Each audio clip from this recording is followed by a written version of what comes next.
Well, good afternoon, everybody. The days are getting long. It's April 24th, 2019.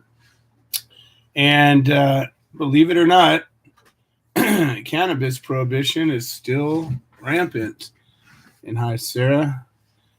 I want to introduce you to this show that we got going on here. We call it A Cup of Joe. And although it's a little warm, I still say sharing a cup of Joe is always a neighborly thing, and it's always a thing that folks can get together and unite. The idea of this show is obviously that we're going to have a conversation, connect with each other on a personal level, and hopefully make a difference.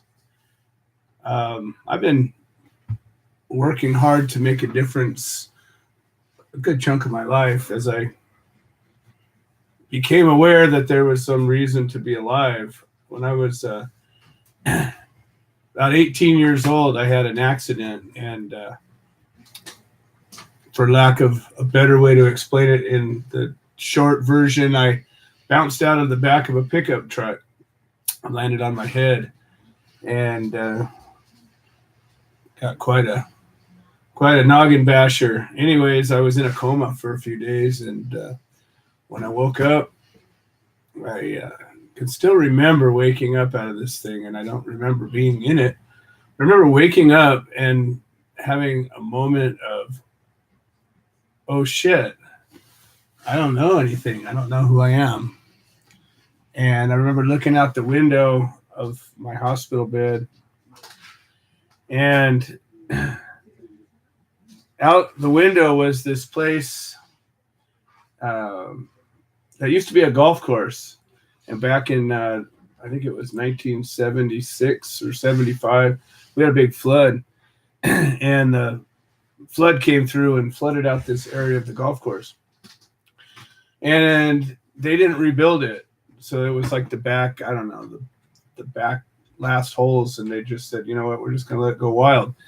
And so it was this sort of wilderness area that came up with a little stream running through it. And when I was a 10, 11-year-old kid, me and my buddies used to get up in the morning early before school, and we'd get our pellet guns and we'd break them down and put them in our backpacks and ride our bikes down to this wild place, and we'd go hunting. And we'd shoot little creatures, and we would get them, and we would skin them and dry their pelts out. And, you know, we were these wilderness kids. And then we'd put our guns back together and ride our bikes home and go off to school. Anyways, I spent quite a bit of time in this wilderness area, but from down in it, you looked up at the hospital. And so I remember looking out this hospital window. You know, and again, I'm 18 years old, and I'm sitting here going, I don't know anything. I don't know who I am. Nobody was in the room. I had tubes and things sticking out of my arm, and I, you know, I didn't know. Anyways, I fell back asleep, and every time I would fall asleep and wake up, I would remember a little more, and things started coming back to me. And at one point, I can remember every time I'd wake up, it seemed like there was a different group of people in the hospital room. I was blessed back then, as I am now. I always had a lot of people around me, a lot of good folks. I'm a kind of person that likes people, so tend to gather them and collect them and whatever. Anyways, at 18 years old, you, especially as a male, you don't know anything. I mean, you're ridiculously stupid and ridiculously strong and ridiculously full of testosterone, and it's the most horrible mix of things. And so, you know, I made a lot of bad choices at that time in my life, but I can still remember as I'm sitting in this hospital bed thinking to myself, you know, I probably should be dead, because as it turned out, that injury I sustained was potentially a lethal one. Some other kid had a similar injury not that far from when I did it. And when my neurologist told me, he said, you know, you're a lucky guy, because somebody else had a very similar injury and they didn't survive it. And I thought to myself way back then, I said, you know, just have this sense I got a reason to be here. And obviously being a father was a big one of those reasons, probably maybe the biggest one. You get given a gift of life, of charge over another life, and the responsibility of bringing a child into this world and giving them all the tools that you can, and try to breed in them goodness and maybe some kind of a purpose, and maybe foster some talent, and bring out their intelligence if you can, give them an education, all those good things. Anyways, that was in my opinion today probably my biggest purpose in life. But it seems that from many years ago, almost 20 years ago, I've come upon these injustices that needed to be challenged. And it started when I had my wedding business at my place, and the county came in and tried to shut me out. We stood up and fought them. And then the cannabis thing. Now, in the 70s, I started smoking pot in the 70s, but I started growing pot in the 80s. And I started allegedly selling pot probably in the mid 80s. And at the time, it was just illegal. It was just illegal. And we knew it was illegal, and we took steps to keep ourselves from getting in trouble. And we were low key, and we had standards of working with different people. And, it was old school. And then later on, these laws started passing and things started being allowed. And then everybody started thinking, hey, we're getting somewhere. And I never really bought into it. When I was running my collective 11, 12 years ago, I knew that we were following California's law best as we could, but we knew it was a weak law. It was a law that was written vaguely, and we knew the courts were slamming people when they took a mind to it. And I always knew every time I rolled up on it, it was always the feds I was worried about, but I always knew that it could happen. And then the one day it finally did happen. And it was, on my way home, I had all the medicine from the collective in my back of my pickup truck and the front of my pickup truck and all around my pickup truck. It was quite a full little pickup truck. And I can remember getting pulled over thinking to myself, wow, here's where it gets put to the test. And I had this whole stack of paperwork that was supposed to protect me and supposed to, give me some kind of a pass because we were following the law. But I can still remember the cop.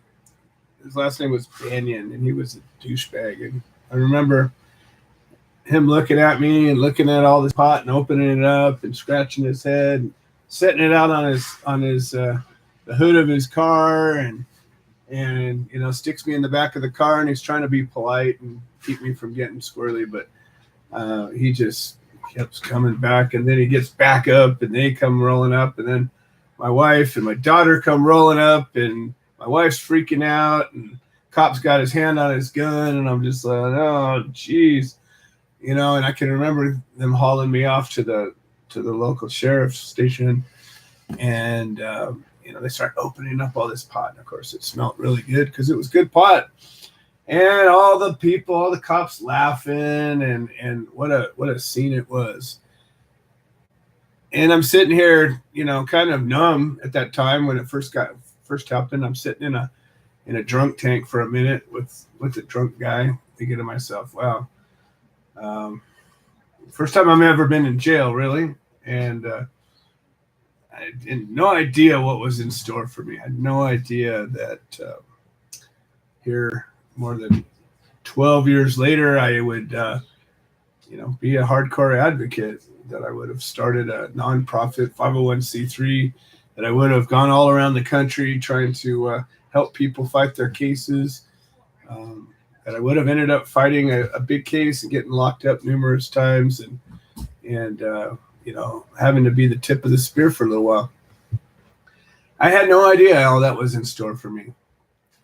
And I can also remember the moment when that big switch flipped on, and I was sitting in a holding cell this first time. I'm in Riverside, Robert Presley Detention Center in Riverside, downtown. And, when you get processed into jail, they like to make it take a whole day almost. They get paid a lot of money for all these people that get processed in. So they move you from one holding cell to another, and they do all the horrible crap they do to you. But I can remember sitting in this one cell for hours. It was just this holding cell, and a bunch of people were in there, and sometimes they'd come and they'd go, but a lot of addicts, a lot of people, coming off of heroin. And the first time I ever came in contact with somebody trying to kick heroin, boy, what a rough way about it. And I'm sitting here in this holding cell. At one point, there was nobody but me in it. And I remember looking around at these concrete walls and these metal bars on the door. And I'd never been caged before. I've always been a pretty free guy. I've always been, erred on the side of stupid and free. I need my cell phone when Craig calls. Yeah, I got it. I thought I heard it out there. And I remember sitting in this holding cell and feeling trapped like an animal. And I'm looking around going, wow, I don't belong here. And there's not a thing I can do about it. I can't get out of here. I'm thinking to myself, I just have no idea how to get out of this place. And then I'm thinking to myself why I'm in here. And sort of relived, sort of a bunch of my life and about my connection to this plant and the amount of plants that I had grown and smoked and made things with and helped people with and all this stuff. And I thought to myself, man, it doesn't make sense. It doesn't add up. And all of a sudden, something snapped inside of me. And I said, I got to stop this. I got to stop this. I can't, this is ridiculous. How could this happen? If this is happening to me, who else is it happening to? And at the time, I really didn't have a whole lot of an understanding about all the people that are locked up. And I didn't know a lot about all the cases that were going on. Had been going on. I didn't know much of the history of the people that had paved the way of all of this. I just knew I was in it now. And it was a game changer. That moment in that one holding cell, the concrete, probably a 6 by 12 room with a little toilet sink on one side of it, a steel bench down the middle of it, and iron bars in the front, just like you see in the movies. And I really got a chance to think during all the time I was locked up. 5 times I was arrested and held and locked up and all that whole nightmare. It gave me time to think about where I really stand in all this, about why am I here? Why am I standing here? Why am I doing this radio show? I don't have any criminal charges on me anymore. Why am I fighting to end prohibition? Am I doing it so that a few people can have it and everybody else can't? Am I doing it so that it's lawful? I've been listening to all these biographies and autobiographies. I just finished up one of Martin Luther King's books. And a couple of things came out of that. And he's got a lot of books. I'm going to probably read them all at one point. But he referenced Gandhi, and I haven't studied Gandhi, but I'm going to. And one of the things that came to my attention with Gandhi, this is all about peaceful protest.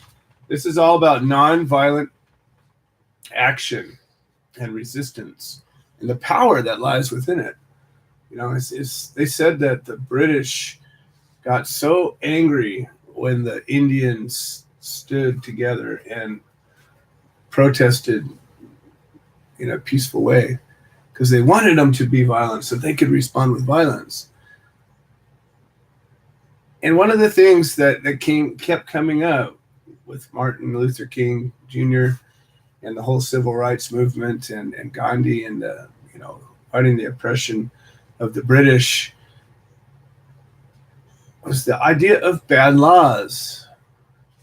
Bad laws need to be broken. That was kind of a theme that kept coming up, but we need to do it in a peaceful way. We're not violently, walking away from law and order. I'm not against law and order by any means. I am against bad laws. I'm horribly against bad laws. And a bad law, for example, would be the Controlled Substances Act. That places cannabis, a harmless, helpful plant, in a category with harmful, dangerous chemicals.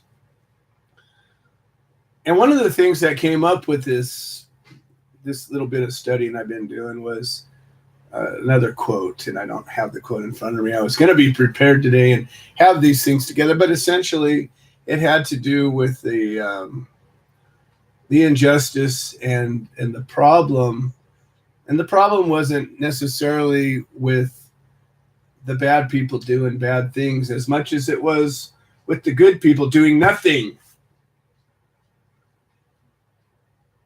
How many of us are guilty of not doing enough? How many of us are guilty of enjoying a freedom that other people have suffered to gain, and us not being willing to do anything about it? We're willing to enjoy it. We're willing to talk about it. We're willing to start a business with it. We're willing to make money with it. We're willing to grow it and share it and smoke it and be high with it. But we're not willing to fight for it. We're not willing to stand up for it. We're not willing to get called on a jury and do the right thing and say no. And when we get arrested, we're not willing to stand up and fight. We bow down and take these plea deals too easily. And we wonder why people come in with these laws. They come in with these laws that allow for a few people to do a few things, and the rest of us remain criminals. The rest of us remain the same, fearful, at risk. We remain in a fragile state because at any given time somebody could rat on us and tell the wrong person the wrong thing, and I would have to say just about everybody I know is guilty of doing something illegal with regards to pot somewhere down the line. And yet so many I'm hearing nowadays with these laws that have passed and have allowed for certain people and certain things to happen, these people to get all sanctimonious and say, well, these guys are okay because they're legal. And all those illegal people, well, they're dangerous and they're harmful and yeah. And I think to myself, how did this come to be? And it came to be simply because a few people did act, and those people that did act tend to be the same ones that act because they pushed something forward that was in their best interest.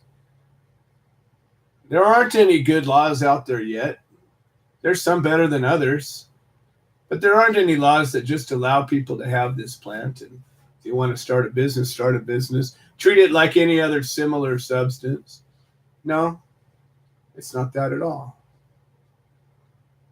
It allows for a few people that are wealthy and knowledgeable and usually connected to go out there and apply and go through all the legal hoops and get the right paperwork done.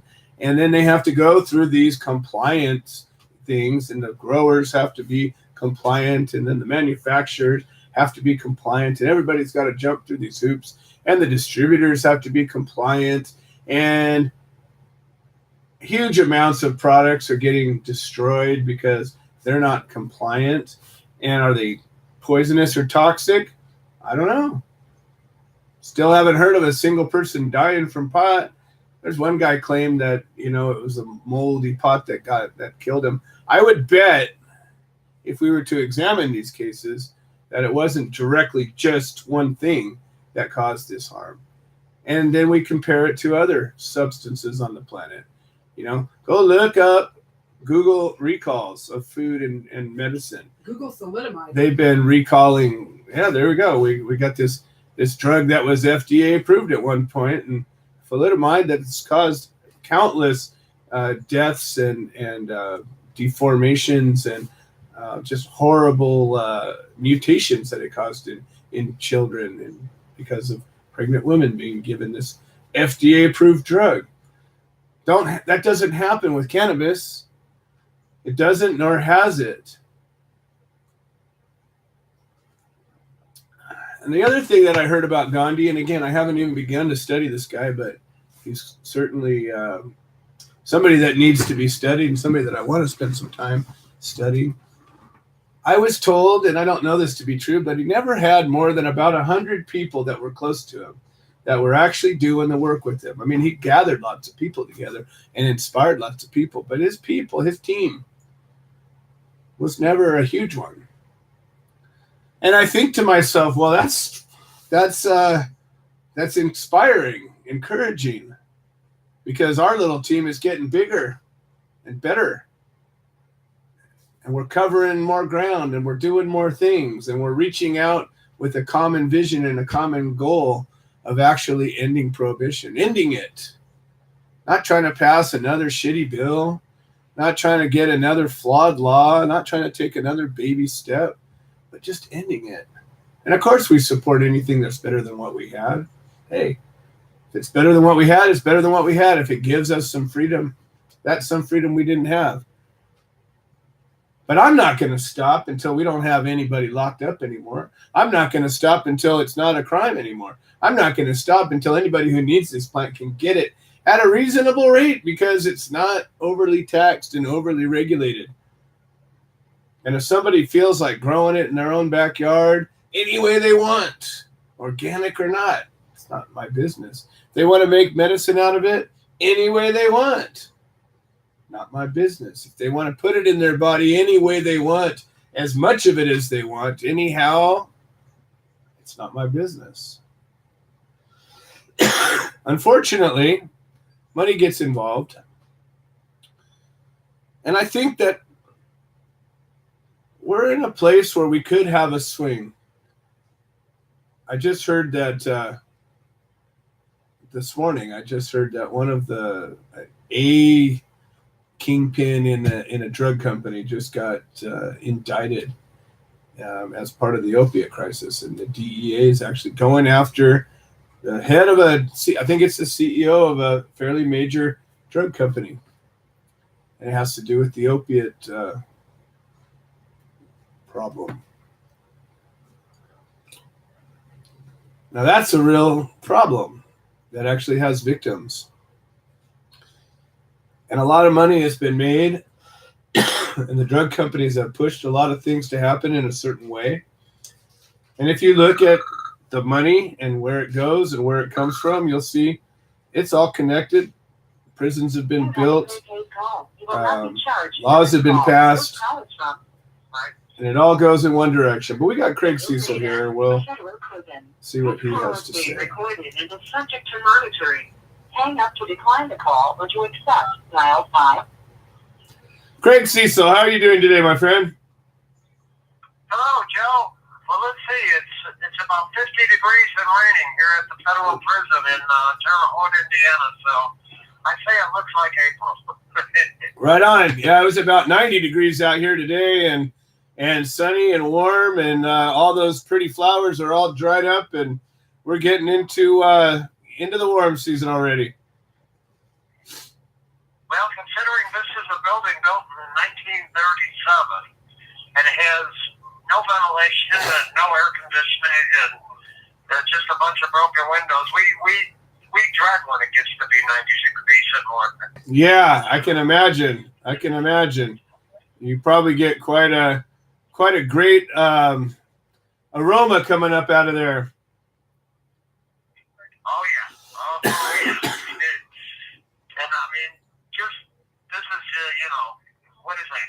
years, 75 years or better of, just not being maintained and all that. So it's pretty much a mess. So what's going on out there this week? Well, to tell you the truth, in the prison, it's open quiet amongst the inmates, and the staff has just been a recent rash of them becoming more and more violent, and the inmates are all kind of scratching their heads trying to think about, what comes next. But hopefully, there's supposed to be some staff changes, a new captain and possibly a new warden. So hopefully that'll get us a lot safer, because unfortunately, I don't fear being attacked by any inmate, through the prison, because, I keep myself in a standing where none of them have a reason, to attack me. This call is from a federal prison. If I'm going to be hurt or hit or, attacked in any way, it's probably going to be from a staff member that they just do things like that because they want to. Wow. The more experience I've had talking to people and people that have been in prisons all over the nation, state prisons and federal prisons, there's a special kind of person that gets involved in the prison guard. And unfortunately, it's, generally not a humanitarian type. And I wish they'd have some kind of I know, if you're going to be a prison guard, you probably got to be, strong enough to hold your own out there. But meanwhile, you would think that their goal is to keep order and to keep things calm, right? You would think that they would attract a certain type of person that would be conducive to that. Well, unfortunately, especially in the last few years, the job market has been, good for workers. So when people set out to say, I want a career in something, very few people do you hear say, I want a career in being a prison guard. So they're having trouble hiring now, and they're getting to be understaffed because really, not too many people see a calling in being a prison guard. Wow. Well, maybe they should. I don't know what the answer is. Maybe they should be less prisons, and then you could be more selective with your guards. Definitely. There ought to be one thing that the Federal Bureau of Prisons took out in 2004 is they took out a provision that prisons are designed to rehabilitate the prisoners. They completely excised that from their policy, and now their policy is merely to store the inmates, store them through the term of their sentence and protect the public by storing them. There's no more, push towards rehabilitation, and that's where I think really the criminal justice problem lies, because they complain about people coming out of prison and they come back 2, 3, 4, 5 times to prison.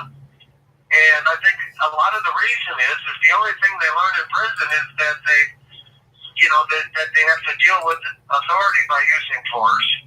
That, that there just is no future for them, because there's no future for them in the prison or directly after the prison. So, sadly, I think the prisons actually are making more criminals and crimes than they're stopping. Well, they get all that next to free labor too. I would think that they might, think to organize things a little better for the, for that by itself, but it doesn't seem to matter much.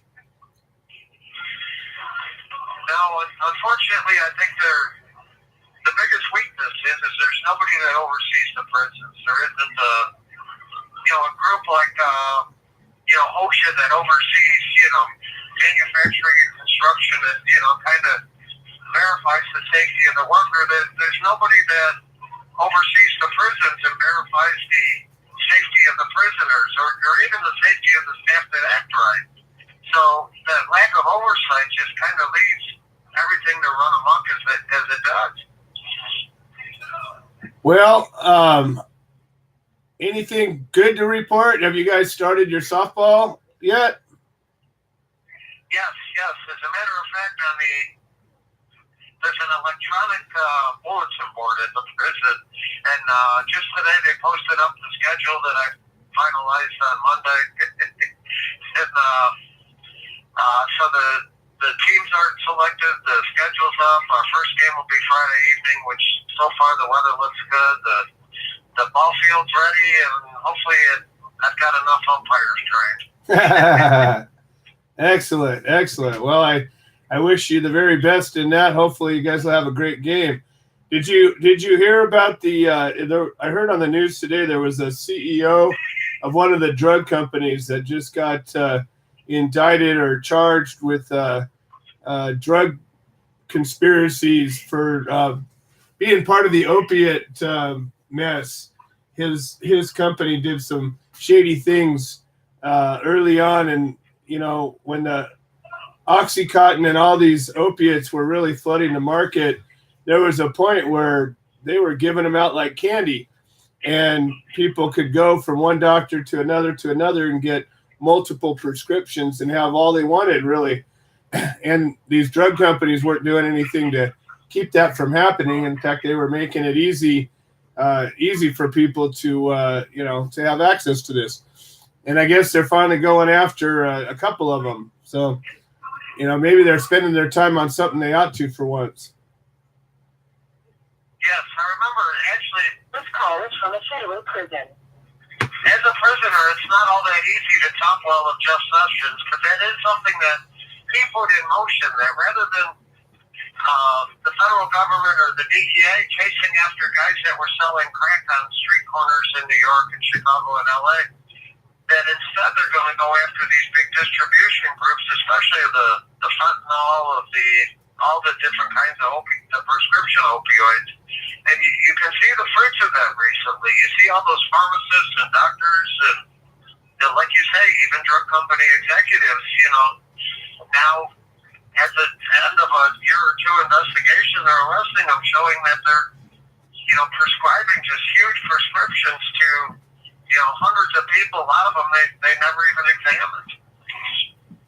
Yeah, it's what's interesting about that though is they've taken away hundreds of doctors' licenses for recommending, not prescribing, but recommending the use of cannabis, which never hurt anybody and never there's still no death directly attributed to cannabis use. And yet these doctors here, they're responsible possibly for hundreds or thousands of deaths and ruined lives. And, they've taken out a couple of them. It's still pretty lopsided the way they go after these guys. Right. I can understand when somebody's in pain, they do need pain relief, and those Oxycontin type, opioid pain relievers. I have some experience with it. Is I had a disc taken out of my neck, which of course is painful, and I took those pills, for a few days after, and I just realized after about the third or fourth day, I was doing things that were just straight stupid. I didn't realize they were stupid. Those pills actually made me stupid. I would take them. Wow. I drove my car and I went to pick up a friend that lived about 25 miles from me. And I'm driving down the expressway near Chicago to go and get her. And I didn't realize anything was wrong until I passed the sign that said, "Welcome to Indiana." Lost track of things. That's funny. That's funny. Well, on another note, I saw another article that said that there was a person, I don't remember the details, but he had tortured a couple of young girls, I think it was, and he was going to be sentenced, and I think he was going to do like 10 years, and then he was going to be eligible for parole. And this was a heinous crime. This was not just just an oversight. This was somebody did some evil to some people that ruined their lives. And I thought about that, and I says, wow, I wish there would be some way that we could get the people that that are in power to actually look at that, and then look at a case like yours and so many more of these pot cases. You know, I spent the weekend a week ago with Cher Christie, who just got out of prison for pot, and you know, it messed her up. You know, and she she did 2 years, or just under 2 years, and you know, talk about somebody who never hurt anybody ever. You know, it's just unbelievable that they're willing to treat people that have not ever caused a victim in their life, and they treat them worse than somebody who's done some just heinous, evil, terrible, unspeakable acts. It blows me away, and that there's not really a big call for justice in this way. It's not, you know, these calls for change are you know, they're good and they're important, but nobody's really laying it down going, do you realize this stuff's happening? You know, nobody's doing a side-by-side comparison in a way that's reaching the right people. And I know that we've done that with our letters to the Congress people and phone calls and efforts we're making to reach out to these lawmakers and people in power. But you just wonder sometimes, you know, what's it going to take to get that audience, to get a real audience with somebody that can really get something done? And now there's a couple of cases just earlier this year that I've been watching. One was in the news a couple of years ago, and they finally went to trial this year with a police officer, Van Dyke in Chicago, who drove up to where basically a mentally retarded guy was kind of spinning around in the street in Chicago in front of a bunch of other police cars, but he pulled up, got out of his police car, and shot the kid 17 times. And of course he died. He just got convicted and sentenced in court. His sentence is 7 years. And he'll get paroled a couple of 2 or 3 years early at that. Wow. But then again, you know, as a first-time offender, I get a life sentence for fixing the trucks at home marijuana. But then again, you look at that life sentence, and there was somebody convicted earlier this year also for drugs, and that's Chapo Guzman. Right. And part of his trial was, I believe, they charged him with being directly complicit in the death of I believe, 8 people. And everybody kind of accepts the score. But he's going to get the same sentence as me.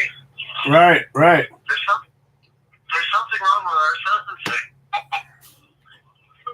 Well, I'm always open to ideas on how to be more effective at reaching the people that can make a difference.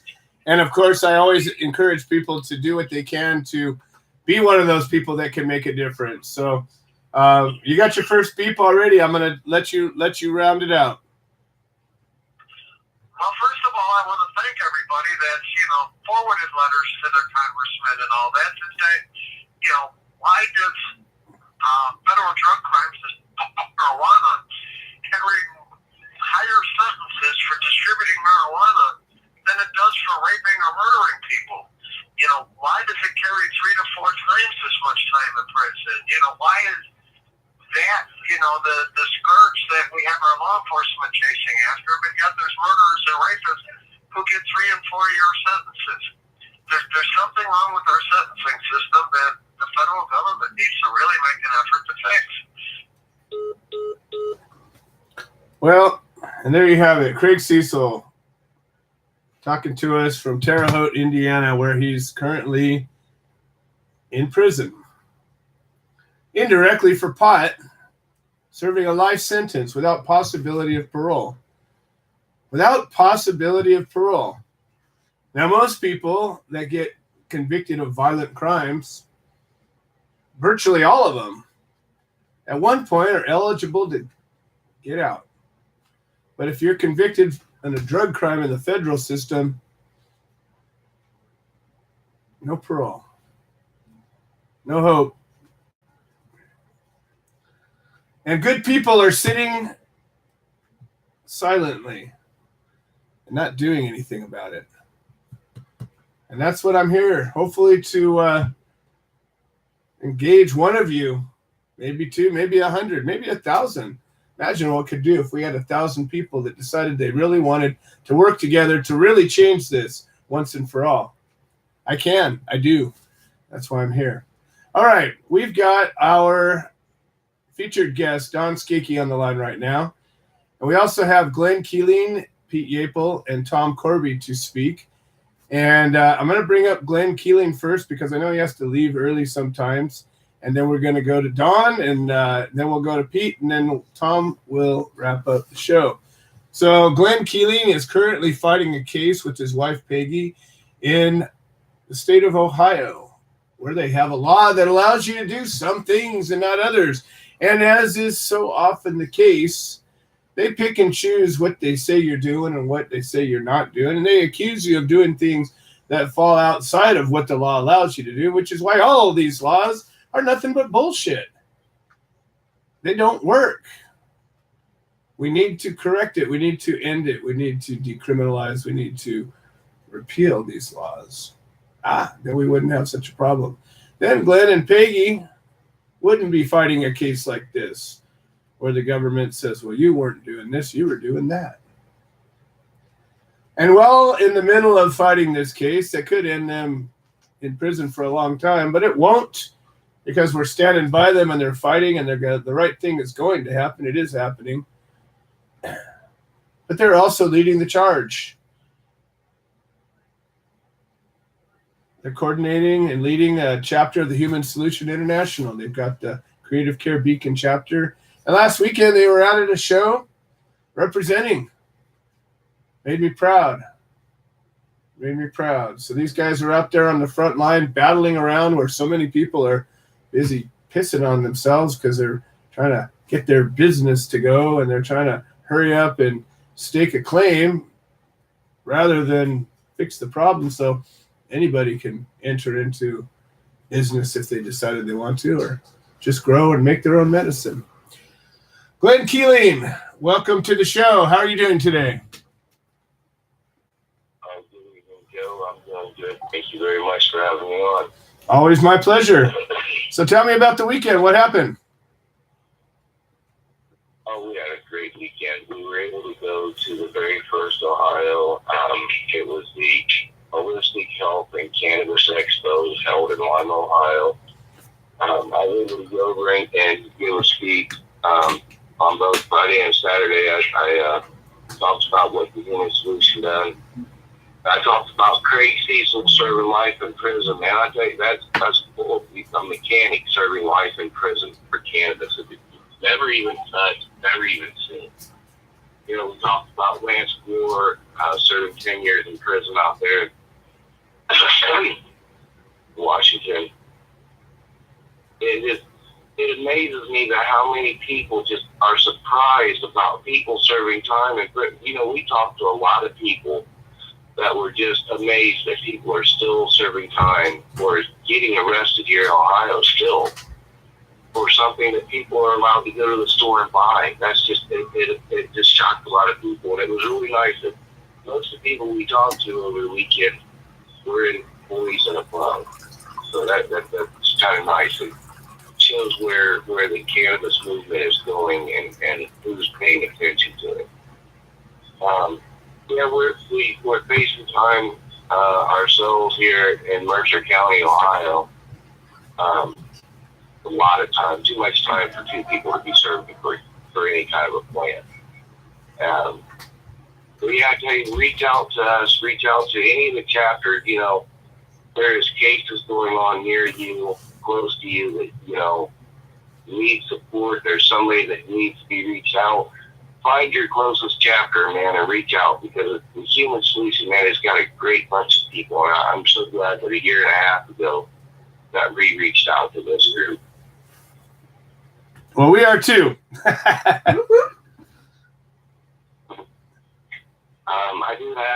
Probably the beginning of May, we're going to start doing classes over in Lima.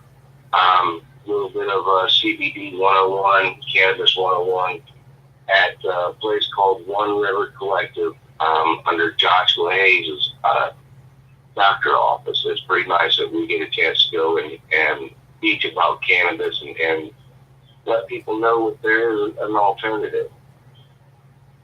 Excellent. And that's, one part of our mission is about support and standing up and helping those people that are victims. And I hate that word victim, but there are truly victims of this drug war. And the other part of our mission is about education, because that's the only way we're going to end prohibition, is because prohibition exists today because of lies and deception and cover-ups. And the truth would set it free. If everybody knew the truth about this plant, people would not put up with these laws. People would not put up with these laws, and it'd be over. But we've been fooled. We've been lied to. There's been propaganda ran down our throat for the past almost 100 years now. 80 years it's been literally rammed down our throat, generation after generation. So the truth is the answer. Right. Education is the key. Right. Something on the other side of that, Joe. If people really knew when the actual prohibition of cannabis actually started, it would surprise them. It started in Vegas in the 20s. And people they fail to pass to miss that. That Las Vegas was one of the first places to put a ban on marijuana. And it just went from there. But yeah, it started in the 20s, and it's sickening to think that a plant that people used, our forefathers used, to build this country. I mean, the Constitution's wrote on hemp paper. I mean, come on.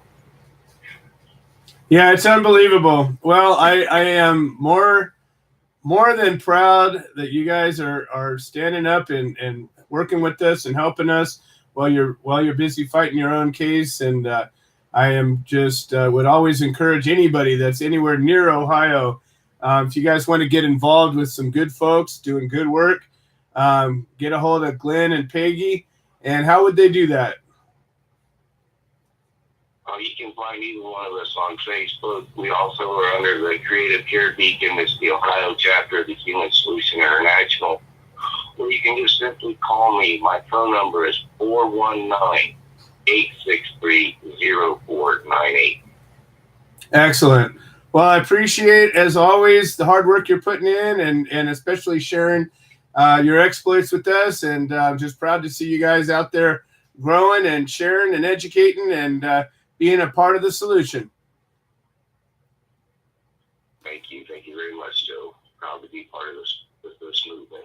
Excellent. Glenn Keeling and his wife Peggy, Creative Care Beacon chapter of the Human Solution in Ohio.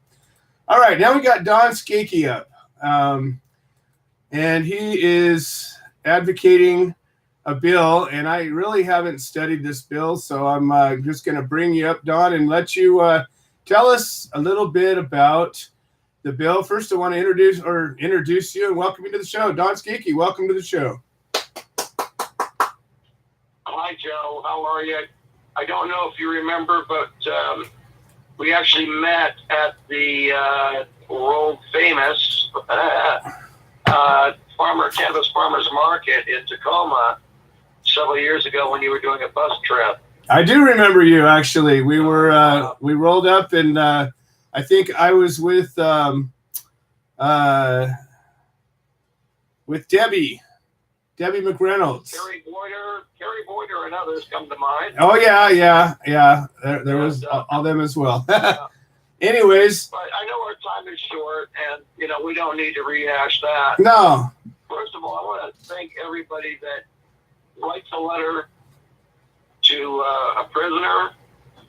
They are in a cold and lonely place. If you can go and bear witness that trial, and I don't mean get on the stand. I mean go to court for somebody that's just been charged. They're often alone. Their family and community abandons them. So, show up in court, sit on their side, let them know that they're not all alone. Buy them lunch if they're not in custody. And support the prisoners, support the patients. And, I live in Washington State, one of the first states to allegedly legalize, but we still don't have home grow. The industry here is under a lot of restrictions that no other industry is under, and we really need to press on the reforms until cannabis is regular in society, like any other legal activity. So tell me about this bill that you guys are promoting. Well, the bill, there's two of them actually. We have sponsors in the Washington State House and Washington State Senate.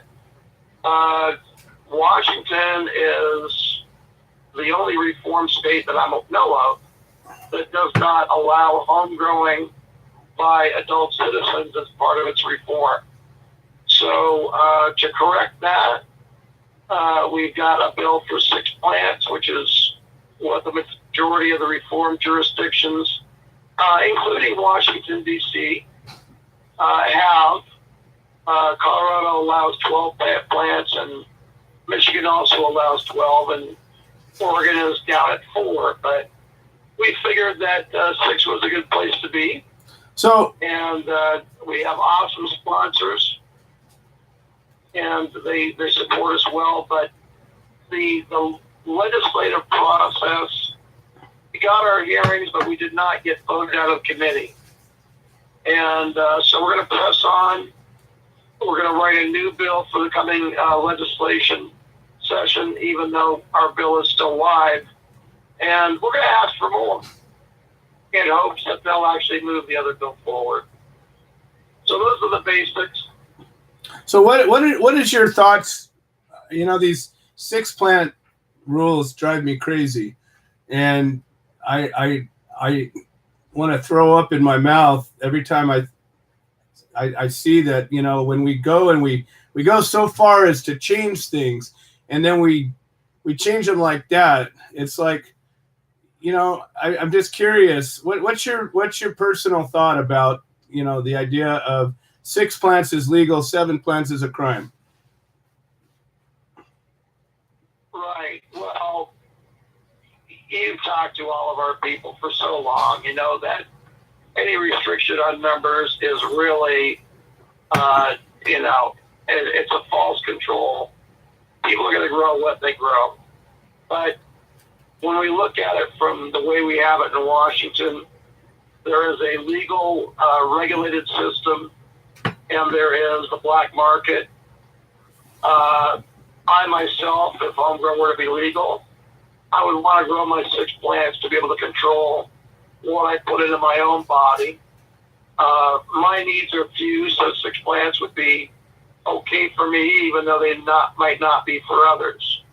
But anybody, whether they are a consumer or not, that could grow 6 plants under these bills could also gift to another in need, such as a patient or someone who can't afford cannabis but would enjoy it. Maybe they're in Section 8 housing. Maybe they're, whatever the situation is, they may not be able to grow.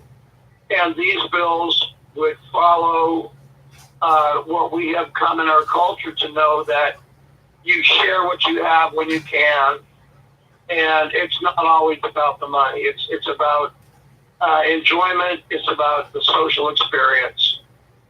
So let me ask you this. Plants is great. One of the things that, maybe one of the only things, again, I'm a severe opponent of any of this regulation.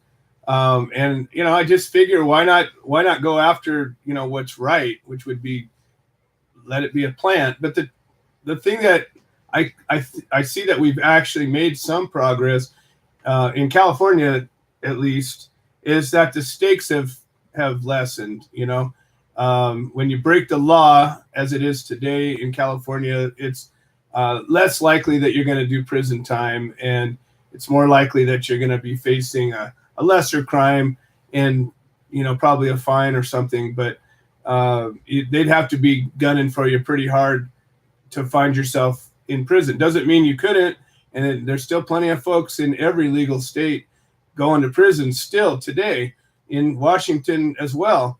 But my question is, what are the stakes now if this law was to pass and you were to break it? What would you be facing? Well, you would face the same penalties that you would now. Okay, so here's the thing. To grow any number of plants as a non-licensee, you are considered black market, and that is a felony. Okay, so we constructed the bill under the same premise that allows the regulated system to work. It's an exception. It's like, this is illegal, except if you grow at home, you grow 6 plants, and you don't sell. So the first thing is, it would make it legal and not just an affirmative defense for anyone that's currently a patient to grow 6 plants. Now, under the current regulation for medical in Washington, you can grow 4 with your authorization, or up to 15 if your authorizing physician will jump through hoops and you got to join a registry. And it's nothing that we've ever had before this reform came in. So that's the 90 seconds. The next thing is it should encourage patients to realize that it's time for them to be legal, not just affirmative defense. It's common knowledge that cannabis is a healing plant, and people with true legitimate need should not be subject to arrests and having their property seized or forfeited. We would just consider forfeiture in the law, and then face trial, at which time only then can they prevent a defense. So a cop should be able to come in, see that you're 21 or older, count 6 plants, and leave you alone. So that would be a great benefit for anybody that is currently growing, risking a felony, and it would certainly benefit anybody that's medical that could get by with at least 6 plants. Got it. Well, I have one last question, and that is there any effort, to go all the way? Is there anybody proposing any legislation that would just decriminalize this and remove the black market altogether? Or has everybody just given up and just decided this is where we're at? Sure. No, I don't think that people like myself, even if I win, and the people, I work with an organization called Homegrow Washington. We have a Facebook group. I would invite anybody that actually lives or votes in Washington State to join that group. Unfortunately, our policy is if you're outside of Washington, we're really not interested in having you in the group, because it's all about getting people to talk to the legislators. In trying to get sponsorship for these 2 bills, and we did get 10 sponsors in the House and 5 Senate sponsors. So this is the strongest support we've ever had. And in talking to the elected representatives and senators, there is a great desire to fix what's wrong. But it's going to happen in steps. We have to realize that the people in our mainstream society that are unfamiliar with cannabis have suffered under the falseness of reefer madness for so long that it's going to take some time to change minds and hearts. So, I'm happy to start at 6. We get that, I'll be happy to go again and bump for 12 and, eventually 99, whatever it is. And I truly, when federal prohibition ends, as it is certain to do so over the coming years. I mean, look, we had Utah go medical, Oklahoma came out of the blue. And, I just can't imagine, I couldn't have imagined that 5 or 10 years ago. Now, it wouldn't surprise me if Texas legalized. But when we get to 2/3 of the states that have reformed, and we're close to that with just medical now, but only about 1/3 of the way there with, retail. And please, I hate when people call it recreational. But retail cannabis is a thing. It should be a thing. It should be a legal thing. And when we get that 2/3 majority, that's when the federal government is sure to go legal. So, but that's, this is not a one and done thing. We have to keep working. And to do that, we have to do the things that we've talked about. You got to show up in court in defense of our people that are charged. And you've got to talk to your legislators and let them know that you are a real person and that, you're not just all about weed, that you are an upright person that believes in law and order in society for the good of all, and that you want to follow the law, but you want a reasonable law that you can follow that recognizes your right to consume. So it's a long road ahead, Joe, but we've taken the first steps here, and we're not about to stop.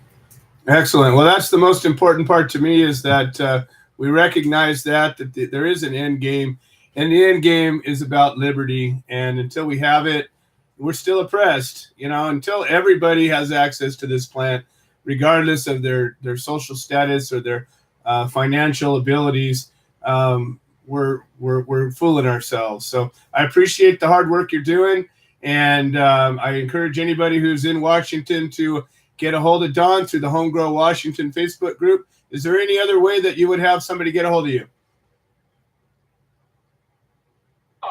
Well, I am on, it's Don Skakie, Skakie. I'm on Facebook. I honestly, I get so many friend requests, I only answer them about once a year. But my page is public. Since with the end of the session coming up, and without being passed out of committee, I've taken a little hiatus. I went and saw my kids in Colorado and took a trip up to the Capitol in Wyoming, where everything's a felony. But, there's going to be one of our legislators, the sponsoring legislator, has said there's going to be some work groups this summer. We're going to be looking at the language that we put forward and try and adjust that for the alternative bill. We've listened. When you go to these committees, you can't just talk. You got to listen to what your opposition says and address their concerns. People are scared of legalizing marijuana because they're unfamiliar with it. But the true legalization of cannabis is when we can show them that there is no boogeyman in the closet. It is safer than alcohol, and it's really a good thing for the economy. We create jobs, and we make otherwise unemployable people productive members of society. So check us up, and wherever you are, do your own part and get a group involved. Get like-minded people around you and go to work on your legislators, because you can stand out in the wind, but it's inside the offices and inside the committee rooms that real change happens. All right. Well, I very much appreciate you coming on. And, if something changes and you guys have something to announce, feel free to get a hold of us, and you can come back on and share that around as well. Sure. Well, this coming month, the first Saturday in May is the Worldwide Cannabis Freedom March. And I've been invited to speak down in Portland, so I'll be down there. But if you are involved in any city that has a Freedom March, please turn out for that. Listen to the speakers and talk to them afterwards. If they inspire you, we're just regular people. I'm just a guy, but I'm nothing special. But when you talk to people and you talk to people around you, That's when you get active. That's when you get involved. And that's when you make things happen. Nothing happens sitting just on Facebook or listening to a radio show. You got to get out there, stand up, say, I support cannabis, I support change, and I want this to happen. Well, I couldn't agree with you more, except for the radio show part. Things do happen when you listen to this show because we get people going, we set them on a course, and we make plans and we activate them. So I absolutely agree. We need to take action, and that's what this is all about. So, Don, I appreciate you being here, and I look forward to hearing more coming up in the future. Sure, Joe, and I apologize for signing in late, but I'd be happy to come on the show again if you want me. That'd be great. Absolutely, we'll coordinate it, and it's always good to hear what's going on in other camps, and part of what I'm trying to do is bring a consciousness to a place where we can all be seeing something more similar, and maybe then we'll get more of what we want to see happen. I appreciate what you do, brother. Right on. Likewise. All right, Don Skaki. I said his name wrong before. I'll say it right this time. Appreciate you being here, and we'll talk to you soon. You bet. Have a great day. You betcha. All right, we got Pete Yapel up next, and then Tom Corby. We're already in overtime, but that's all right. We're an outlaw podcast. We do what we want. Pete Yapel, New York. Yeah. Solidarity over separation. What's going on with you? Oh, man. Well, speaking of the march, we are marching. Solidarity over separation. We got 20 people at least marching with us in the parade in New York. I'm speaking there as well. So that's going to be great. We got that coming up. We're moving, obviously. That's new and wonderful.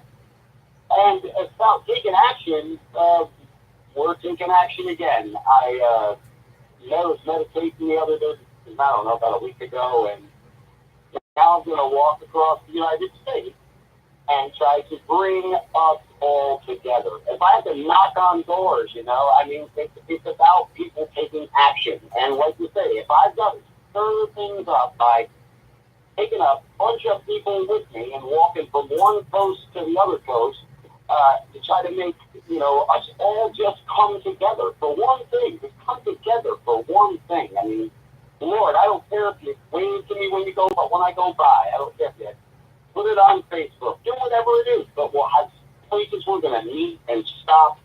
We're going to, it's going to be, it's going to take at least 6 months to even plan this thing because there's no way I'm just walking. I'm not a healthy man.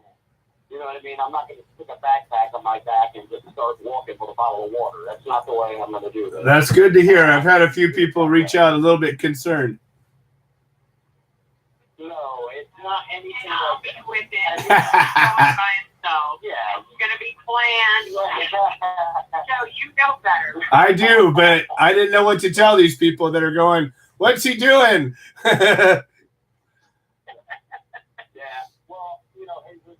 I'll do just about anything, man. And if this is what it's going to take to help, even just to help, man, we live in a world that's really messed up, man. And it's because of us, but we're all of us want the same things, really. We just want life, liberty, and we want pursuit of happiness. No matter what your happiness is, I don't care what it is. Just as, as long as it doesn't intrude upon mine. That's all we really ask in the world. But freedom of this plant, because we got good people like Craig sitting behind the bars. We have to push legislation for 6 plants when we should be able to grow 6 lifetimes worth of plants if we feel like it. Everybody should be able to utilize and use the plant, and everybody seems to agree. But nobody seems to really want to do something. I think that we're just a little stagnant in the movement right now. I think that he has a great idea with what he wants to do. I wasn't on board from the beginning, I have to tell you. But now the marketing people. Yeah, I'm listening and I'm getting a grasp of how it can be done effectively and safely, and this can really be huge for all of us. And I'm in now. All right. Well, I'm all about huge, so let's do it. That's right. Hey, listen, and we truly said, we've said from the beginning, this will be a sponsored thing or whatever, but you'll never see a Pfizer sponsorship. You'll see very little to any, if any, carbon, carbon producers. We will never promote Nestle water. I have certain standards that I have to keep myself because there's certain beliefs I have, and but I really truly want to plan this walk, Joe, and really if I can walk by Craig, man, that truly would be something I would like to do. Well, it sounds like you had almost due east, and you're bound to do that. Yeah, well, a lot of people have reached out. There's been a lot of interest. It's all been quiet because right now I just want to get this up and rolling because it truly can be done safely. It's not going to be world record pace. Let's be realistic. But longevity is good, and once a month stirring up something somewhere only keeps once a month of something being stirred up somewhere. Is the way I look at it. There you go. I love it. Well, it's exciting. I can barely keep up with what you guys got brewing. It's like you guys are like a rich jambalaya with pop rocks in there. Keeps erupting stuff. It's nuts, man, but it's something we see needs to be done, and again, nobody really does anything. So it's a way of life for us. I love it. Well, count me in. And the funny thing is, Joe, you were talking about Gandhi in the beginning, and again, on our card, on our business cards, on our TV set, it says, it says, and Ellen starts the show off with it every week. It says, "We live the change we wish to see in the world." That one, and then we also believe that the only way to truly serve is to serve through others. The only way to find yourself. Yeah, get it right. The only way to find yourself is service through others, and that's all we keep doing anymore. If we can find somebody who needs help, and we can help, we do, even if it's direction. People don't even take the time to do that for people anymore. So, it's all about just getting along, man, and treating this plant as it should be, just like grass growing, or trees, or whatever else. Well, if somebody wants to connect up with you guys and be a part of Solidarity Over Separation, the New York chapter of the Human Solution, how would they get a hold of you guys? They can do that right on Facebook at Solidarity Over Separation, the Human Solution New York chapter. On Facebook, you guys can also always get us on our website, www.canowetalk42small.com. And my phone number is 845-522-3162. You can reach us anyway, and we're pretty public. Fantastic. Well, always a pleasure, and it's so exciting to hear every time I turn around, there's some new big thing happening out there. And as much as I don't like the humidity, sometimes I feel like I need to pop over there just to jump in the middle of it all. So you guys are inspiring me every day. You're always welcome, man. And now we got this new place on 4 acres in the woods, man, with a stream and a pond, man. I'm already setting up a spot for you and Liz. Designated for the two of you. I love it. That's it.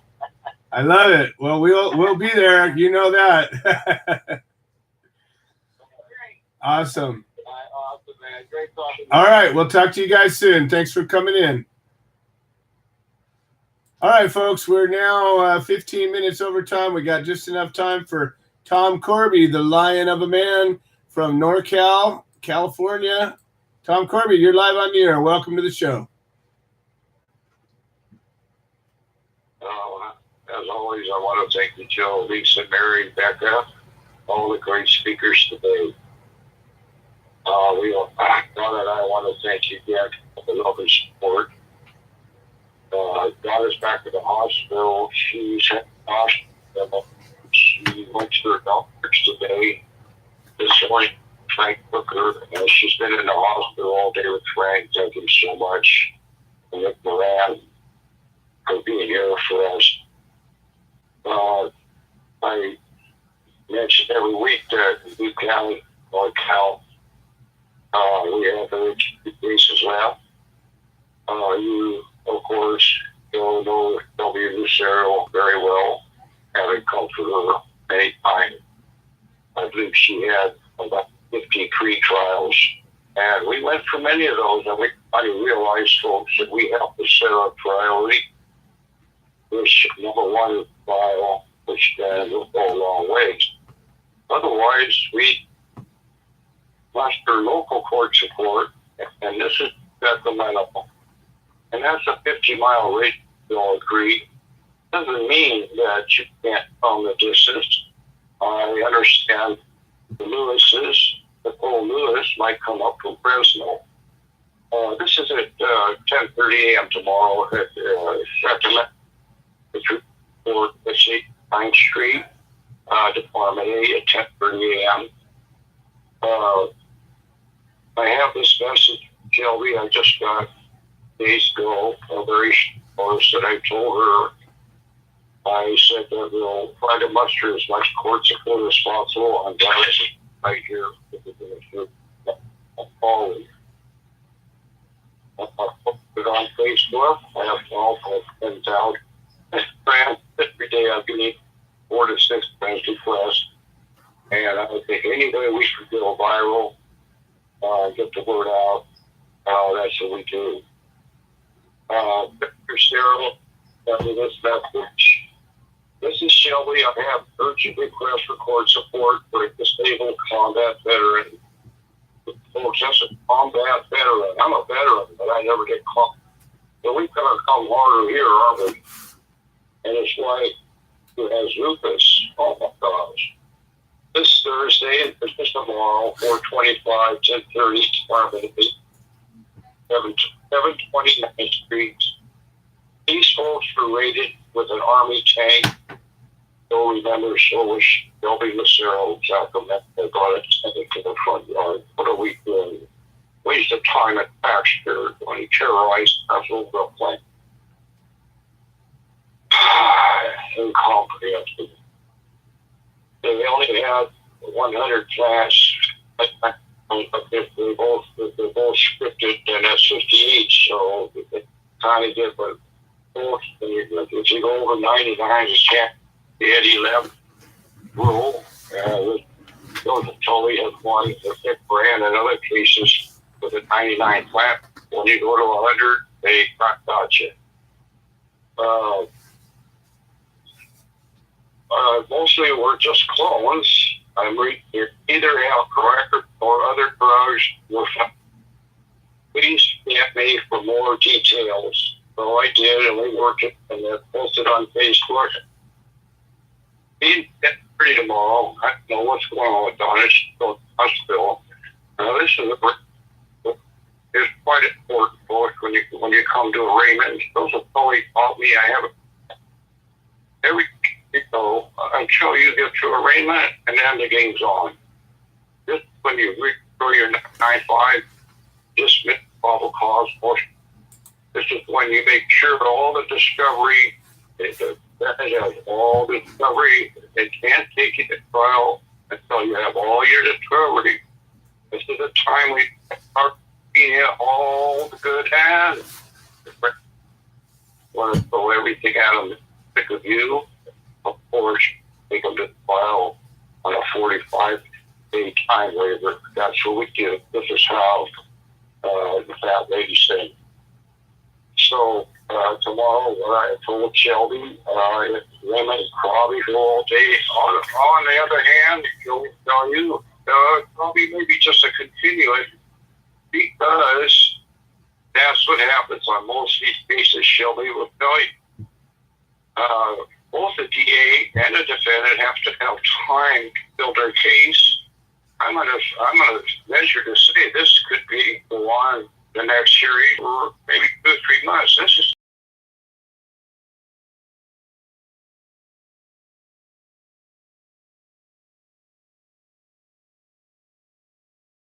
don't forget to breathe.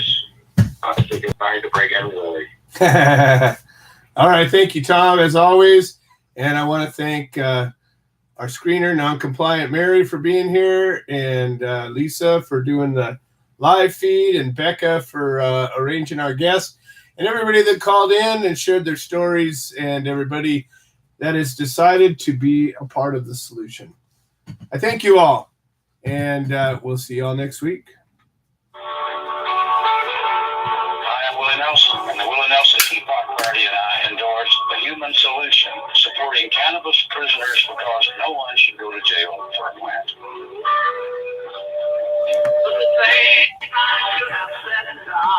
You were always on my mind. You were always on my mind. Thank you for using Blog Talk Radio. Yay!